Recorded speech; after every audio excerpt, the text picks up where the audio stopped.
പാഞ്ഞൊരു നേരം കെഞ്ചി കെഞ്ചാമാൻ പേട പറയുന്നു, വന്നെത്തിയിടാം ഞാൻ നിങ്ങളുടെ ചാരത്ത്.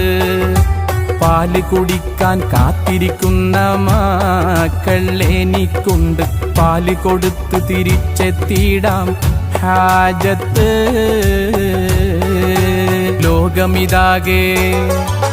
ലോകമിതാകെ പടച്ചു ഭരിച്ചിടും റബ്ബിൽ ഹംദും മുത്ത് റസൂലിൽ സ്വല്ലി സ്വലാത്തുമോതുന്നേ. ലോകാലോക ചരാചരമാകെ പടയ്ക്കാൻ കാരണമായ മുത്താം മുത്ത് ഹബീബിൽ മദ്ഹിദ പാടുന്നേ.